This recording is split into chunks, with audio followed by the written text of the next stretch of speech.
हरियाणा में 1 दिसंबर से नए कलेक्टर रेट लागू किए जाएंगे। मुख्यमंत्री नायब सिंह सैनी के अधीन रेवेन्यू डिपार्टमेंट की ओर से ये आदेश जारी किए गए हैं। हरियाणा के सभी मंडलों के कमिश्नर और उपायुक्तों को आदेश दे दिए गए हैं। अब हरियाणा में जमीनों की रजिस्ट्री नए कलेक्टर रेट के हिसाब से होगी। बता दें कि इसमें जमीनों की रजिस्ट्री 15 से 20% तक बढ़ने के आसार है। हरियाणा में चुनाव के चलते सीएम सैनी ने कलेक्टर रेट बढ़ाने के आदेशों को टाल दिया था, मगर चुनाव के बाद फिर से यह कलेक्टर रेट लागू किए जा रहे हैं। प्रदेश के पूर्व सीएम मनोहर लाल खट्टर ने अपने कार्यकाल के दौरान निर्देश दिए थे कि कलेक्टर रेट बढ़ाने से पहले जिलों में मार्केट वैल्यू का पता करना जरूरी है।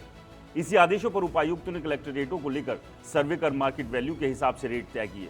सरकार के इस कदम से राज्य का खजाना तो भरेगा, मगर आम आदमी की जेब पर बोझ पड़ना तय है।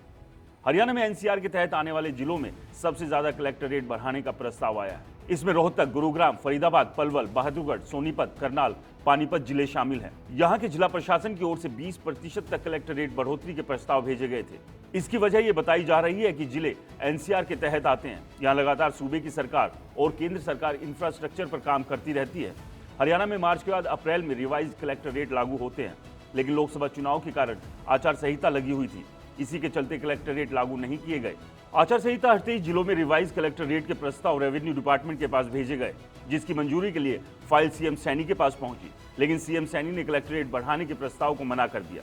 साथ ही स्पष्ट निर्देश दिए कि सूबे के सभी जिलों में पुराने रेट पर ही जमीनों की रजिस्ट्री की जाएगी। जमीनों की खरीद फरोख्त को लेकर कलेक्टर रेट बेहद अहम होता है। अलग अलग जगहों पर वहां के हालात और मार्केट रिसर्च के बाद ही वैल्यू कमेटी अपनी रिपोर्ट देती है, जिसके बाद से रेट बढ़ाने का फैसला होता है। हालांकि इस पर अंतिम फैसला राज्य का राजस्व विभाग और राज्य सरकार ही लेती है।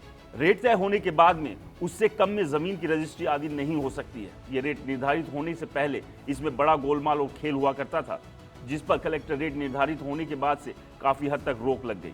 ये रेट हर साल तय करने का फैसला सूबे की राज्य सरकार द्वारा लिया गया। अब 1 दिसंबर से कलेक्टर रेट बढ़ने के बाद जाहिर सी बात है कि जमीनों के रेटों में भी वृद्धि होगी। इसका असर उन लोगों पर पड़ेगा जो भविष्य में नई जमीन लेने की सोच रहे हैं।